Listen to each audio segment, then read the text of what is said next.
What made the writer do this? Like, what is going on in your mind and in your heart that you find it okay to put us through such tragedies like this that will stick with us? I'm gonna say something. Valuable stuff. Thank you. How do you feel about being a dog? Belly rubs. Nice. I understand. Hello and welcome to Whining About Books, where I review a good book with a stiff drink in my hand. My name is Paige Love, and I am a lover of literature, an evaluator of exposition, a purveyor of prose, a connoisseur of composition, and to sum all of that up, I am really, truly a lover of books.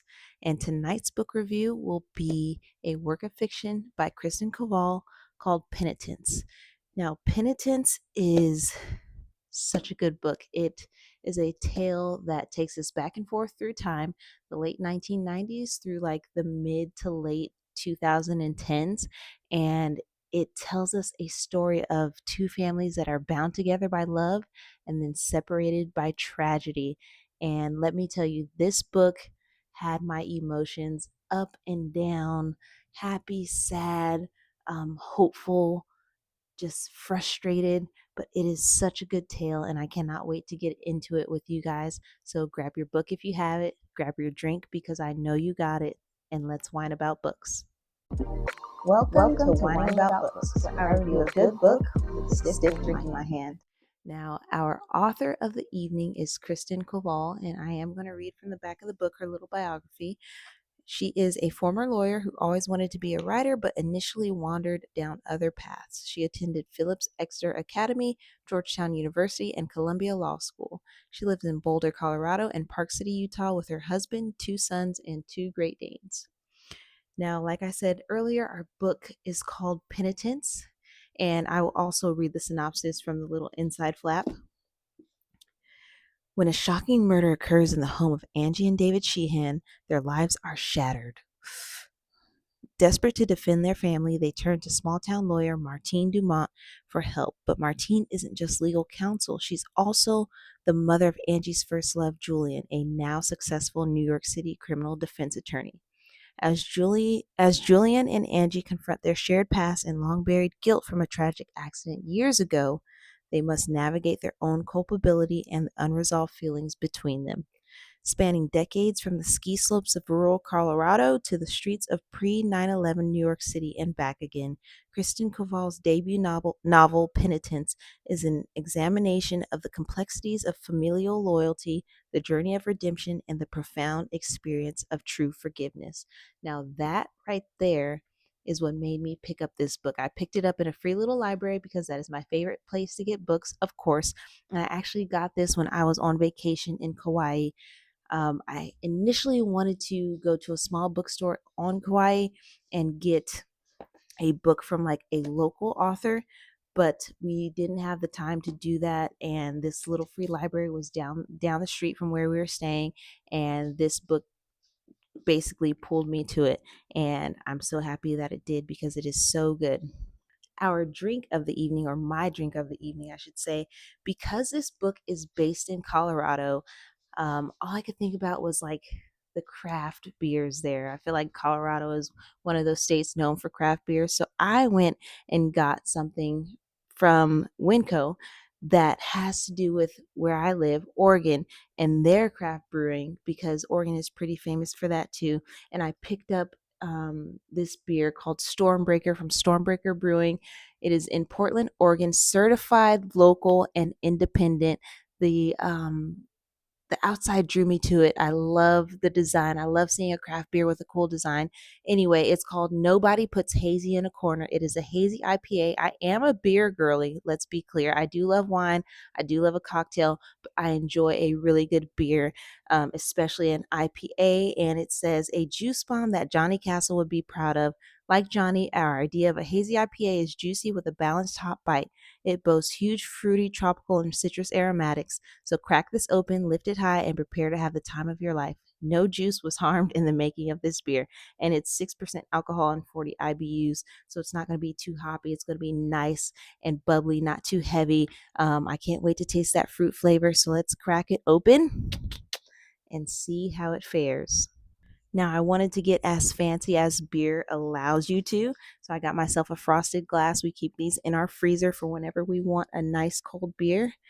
Now, let's do this. Oh, what a sound. It smells very fruity. I hope it's not overly fruity. Like, I like just a hint.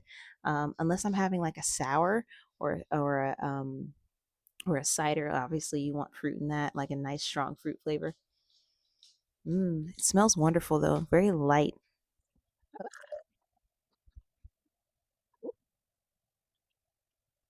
Now, while that goes down, I'm going to have myself a nice little taste.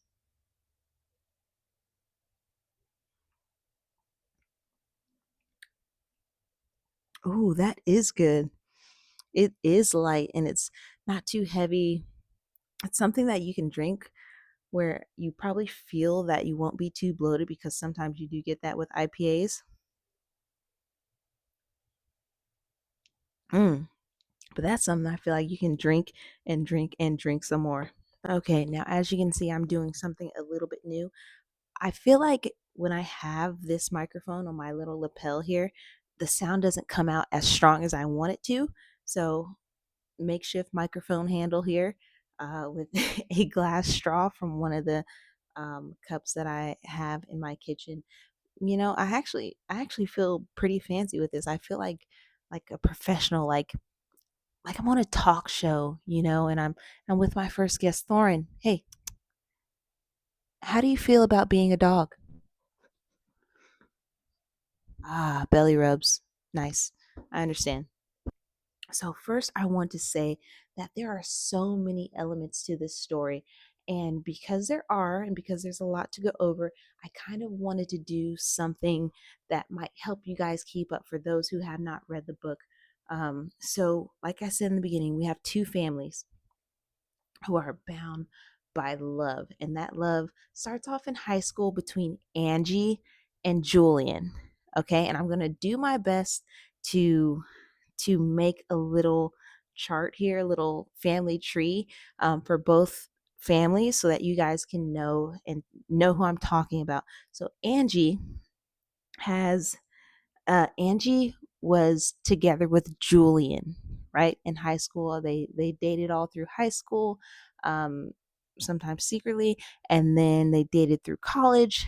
They were together after college, and then they broke up. So Angie and Julian are like two of our main characters. So Martine Cyrus, Julian Gregory, Julian's wife Mayumi, Roberto Livia, Angie actually had a sister Diana, which we're going to get into, and then Angie is married to David, and then together Angie and David have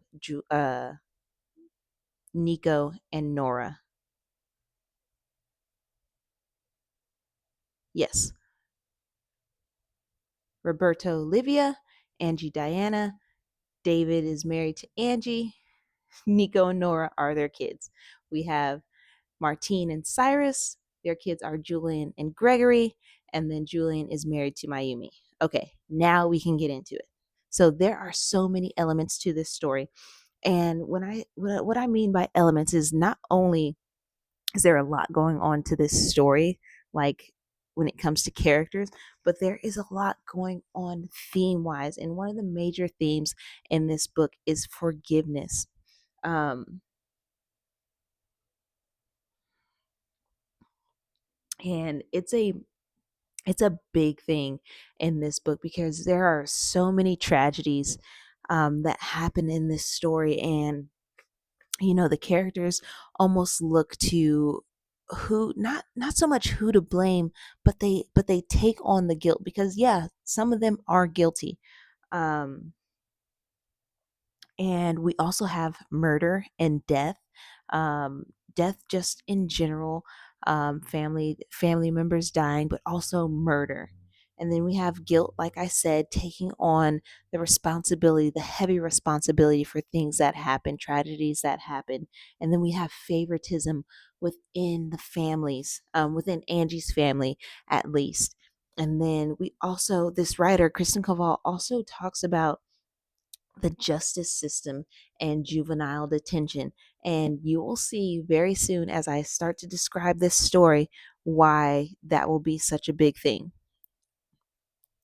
Now, let's get into this family tree. Okay. So, Julian and Angie were dating, right? And that was the love that brought these two families together. I mean, they were in love, they were each other's first love. And they live in Colorado, big ski town. Everyone skis. Julian is on the ski team or whatever. Angie skis. They all ski, right? And one day, Angie and Julian are skiing with Angie's little sister Diana, who's like, I don't know, 9, something like that, 10. And Angie and Julian decide to smoke a little pot, get a little drunk, and while they're doing that, Diana goes down the mountain. Now, this mountain is pretty steep. It's not for beginners. Um, but they decide, okay, Diana can go down, and since Julian is a great skier, he will meet her down there, meet her at the checkpoint that they decided on. Now, Julian, high as a kite, drunk as a skunk, is going down the mountain, jumps, takes a jump, does not see Diana, lands on top of her, and kills her. And she comes down the mountain. She sees her sister, um, dead, body broken. I mean, just broken, brutalized, and she doesn't even question it. But she summarizes that, okay, Diana has hit a tree, which happens. There have been plenty of deaths where skiers are going down too fast, hit a tree, and they die. So that's what she summarizes. Julian just goes with it like, yeah, yeah, yeah, absolutely. So he's holding on to that guilt. Now let's fast forward into the future. Angie is married um, to David. They have 2 children. Their son Nico was diagnosed with juvenile Huntington's disease, which is just a ravaging disease. He's going to get childhood dementia. He's losing control of his body. Eventually he will die. He has like a lifespan of like 5 to 6 years at this point. And then you have Nora. Excuse me. Then you have Nora, who is 1 year younger. Nico's 14, Nora's 13, and they've been dealing with Nico's diagnosis for about a year now, a little over a year. And our story starts with our story starts with Nora killing her brother. So we're taken from Nora killing her brother, and then taken into Diana's death. So it's very heavy early on with this story, right? And once I started, I was like, ah, here we go. Because a heavy story, I mean, it just weighs on you. It is something that stays with you for a long time, or at least for me, it's something that stays with me for a long time. I'm going to think on it. I'm going to question why. What made the writer do this? Like, what is going on in your mind and in your heart that you find it okay to put us through such tragedies like this that will stick with us? So from Nico's death, Nora's taken to jail. Like there's no question. There's no question about whether or not she did it. She did it. She going to prison. You know what I'm saying? Um the real question is like, why? What made her do this? For by all accounts, Nora and Nico were like thick as thieves. They were Irish twins. They loved each other. They enjoyed one another. And her parents just cannot put together why this happened. So she's thrown into prison. She's thrown into a juvenile detention center, which is where we start, where the author starts basically telling us as a reader how the justice system was set up for these juveniles. They're supposed to be detention centers. They're supposed to be places of rehabilitation for these children, but really it's just a revolving door of kids coming there and getting out and coming right back. They're not being rehabilitated. They're not being helped in any capacity. These juvenile detention centers function as prisons when these kids are so young, their minds are so undeveloped that they shouldn't function as prisons. They should function as something that can actually, help these kids instead of hurt them and become that revolving door of, just getting put back into the detention center or ultimately jail.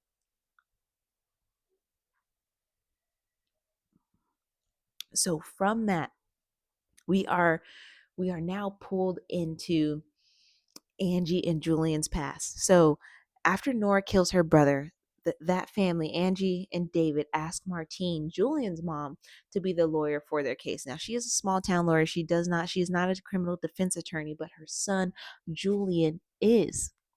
And David requests that Julian help with the case. That he comes on as a consultant. Of course, they do it for free just because of the history between the two families. And Angie is hesitant because that's her first love. So Martine and Julian come to consult on the case. And because Julian is now here, now we really get to dive into Angie and Julian's story. Now, Julian has been pushing his emotions, his guilt, his feelings over Diana's death down, down, down to Goblin Town. I mean, as far down as he can get those feelings. So he becomes an alcoholic, a functioning one. I mean, man is going through law school, killing it, gets hired at a law firm, killing it, going home and getting blackout drunk. Um, Not blackout drunk all the time, but drunk. And one thing I left out, Julian, like I said, is a criminal defense attorney, but he became that criminal defense attorney because of how he thought of himself. He was guilty, yet he never had to stand trial because he got away with it. So he decided he's going to fight for the little guy. Like someone has to defend these people. They're not a lost cause, and he sees a lot of himself in the criminals that he defends. Sorry, alleged criminals that he defends. And the justice system is unfair, um, especially towards minorities. And, he was basically trying to right his wrongs by trying to help others turn their lives around and right their wrongs for them. Obviously, that did not work out for him in the sense of, he was still drinking. He couldn't run away from his past. He only got past it if once he reconciled with his past. So like I said, forgiveness was a big um theme. It was the main theme in this book, and she had to learn to forgive her daughter. I think she had to learn to forgive herself as well, although that wasn't, excuse me, that wasn't the biggest forgiveness for her. The biggest forgiveness for her was to forgive her daughter, which that's a big ask. Like, I'm not even going to put myself in her shoes because I don't even want to imagine a scenario like that. You know, but I don't know what I would do either. I mean, yeah, I'd have to forgive my child, but that's a tough ask. Now, um, beyond that theme of forgiveness, like I said, we had the juvenile justice, or sorry, murder and death. So obviously we had the murder, Nora um, murdering Nico. We had Julian accidentally murdering Diana, but still he killed her. And then also when it comes to death, Angie's father died of pancreatic cancer, right? Julian's father died of a heart attack. Angie's mother died of Alzheimer's. So there was also that kind of that double-edged sword. Nico was going to get childhood Alzheimer's. She's already watching her mother um, die of Alzheimer's, and that I don't even want to know what that's like, what that feels like. Um, and then we have favoritism. Now that was one of the themes that, in my opinion, was an underlying theme. So Livia, Angie's mom, was on the favoritism train. So Angie was not the favorite. Diana was. So when Diana died, that just created a hardened shell around her mother Livia. And Livia did blame Angie. She blamed Angie, she blamed Julian, and although she loved Angie, she had been treating her although she loved Angie, she didn't show it often. And I don't know even how to feel about that. Like if you love someone, you show them. Like I uh, love is to me, and how I was taught and how I was brought up, love is not just a feeling. It's not something that you feel, because you can feel love for someone and treat them like crap. You know what I mean? Like you can say you love someone and treat them like crap. And Livia doesn't show that to Angie. She's very selfish in the way that she shows Angie love versus Diana. And favoritism is a cruel thing, in my opinion. It's almost like a slow poison. And the kids who were not the favorite, or even if you were the favorite, the kids who are brought up in that, I think whether they I think it's easy for them to slip into that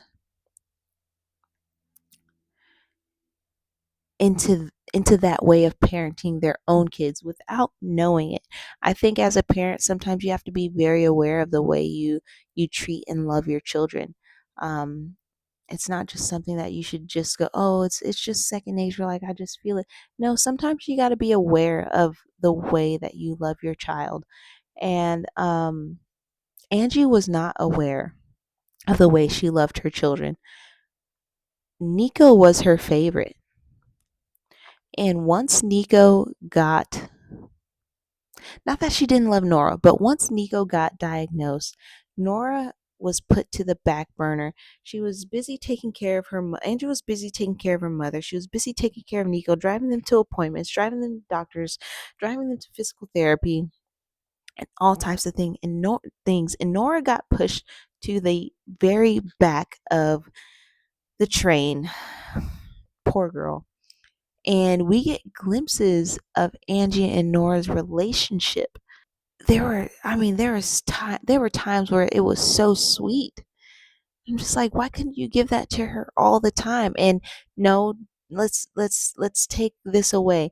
Nora did not kill Nico because he was a favorite. I just want that to be clear. Nora loved Nico with all that was in her.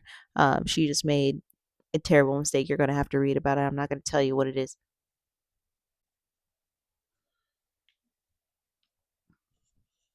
But that favoritism seeped in. Nora got pushed to the back burner, and I think that's why it was so hard for Angie. Once Nora did kill Nico, it was so hard for Angie to even go and see Nora, which it would be hard. I would like, what do you do? But like I said, Angie found that forgiveness. They ended up repairing their relationship, and or at least we see the beginnings of them repairing their relationship. It was such a heavy story, like so many moving parts. Goodness gracious, that favoritism is a slow poison to a family. I It's a sad thing. It's a sad thing.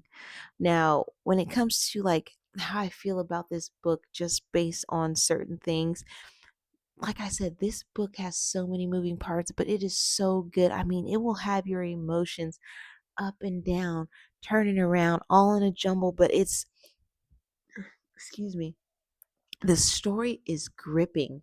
I mean, it's a page turner. I did not want to put this book down as many times as I had to because I had things to do. But as soon as I had a spare moment, I opened this book right up and I could not stop reading this. Kristin Koval, man, she has this way of like just kind of pulling you by your shirt, gripping you by your shirt and pulling you in close and going, "You're about to read this story. It's about to change your life. You understand?" That's how I felt, and yeah, it did. It made me look at the justice system differently, the juvenile detention system differently. It made me really examine favoritism. I mean, don't get me wrong, I've examined it before, but it really made me kind of turn the mirror on myself and see, where I would fall and if this is okay and you know n- wanting to keep myself as far away from that as possible, right? But beyond that, Krista Caval has, man, this woman can build up some imagery. She can describe, her descriptions are insane. It was top notch. I have just a couple examples. Let's see, and this is a piece. Angie is thinking about her son Nico. He's gone now, but here's what Kristen Cavall wrote.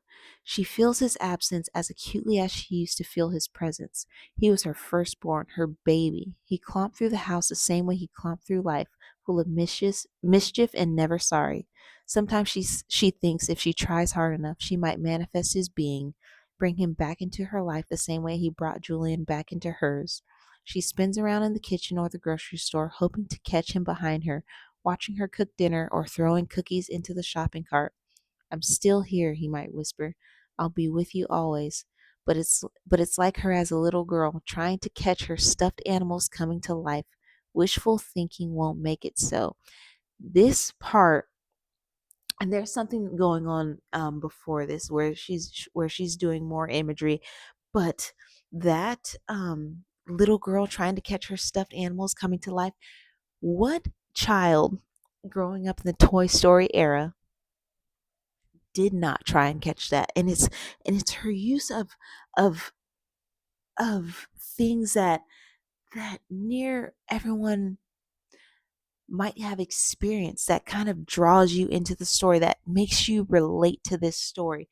There were so many parts like this trying to catch your stuffed animals deal, where you kind of got attached to the story because of that, because she created this memory that you had, that me as a reader had.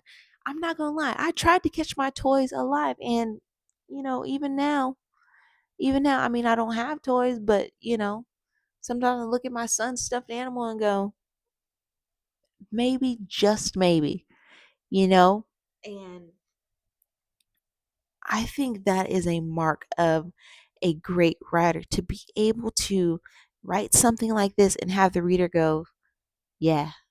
Yeah, I get that. And you become attached to that character. You become attached to that. Like, that's going to stay with you. I mean, she even when Angie's describing smelling Nico, like smelling his scent inside, when jackets have been discarded, she sniffs the air like a bloodhound, searching for the scent of his body spray, sweet yet masculine, boyish yet manly. Sniffs the air like a bloodhound. Now, I have had a coon hound before, and their scent detection is absolutely insane. But when we had a treeing Walker Coonhound, and that image of sniffs the air like a bloodhound is so on point, because when my dog would try and catch the scent, and a wind would blow and he'd catch a scent, and then boom, his head would go down to the ground following that scent. I mean, it was insane the way he latched on to a scent. So all I could think is, yeah, her son is dead. She's looking for him everywhere, and here on the wind she smells something that reminds her of him. And all, I mean, it draws her attention away from everything else, to where she searching him out, knowing that he's not there, but she can't help but do it. Oh man, what a pull. But I'm getting to the end of my review. This book, if you have not read it, pick it up. If you have not read it, pick it up. This is, man, this is a thinker. But if you are a part of a book club and you are looking for a book to read that will get your book club talking, get you in a rapport, get you get you discussing, get you guys even um taking different sides, because I feel like the side that I take is probably not the side someone else would take if they read this book. And that would be a fun debate. That would be a fun discussion to get into with people that enjoy reading, that with people that enjoy the thought piece that comes with reading such a heavy book, such a heavy topic. Get this book if you can. Kristin Koval, 5 out of 5. This is your debut novel? Your debut? Are you serious? This is amazing. Please write more so I could read them. I would recommend this book to anyone who asked for a good book recommendation. This is so good. Get this book if you have the chance. It is so good. Kristin Koval, you did an amazing job. I can't wait to read more of what you have. But that is the end of my review. I am done. And I know you guys are probably glad about it. Stormbreaker Brewing. Nobody puts Hazy in a corner. It was very good. It is very delicious, nice and light. I do not feel bloated. If you are a beer drinker, pick this one up. It is very good if you're able to. It is a craft beer, so it is small batch. So you might only be able to find it at Oregon. But that is the end of that. My next video will be The Book is Better with Gulliver's Travels. I'm reading the book as I'm not reading the book as we speak because I can't speak and read at the same time. But I am currently reading the book. I will be watching the movie this weekend. I cannot wait to film the video and have my first The Book is Better. I hope you guys join me so that we can whine about books. Thank you.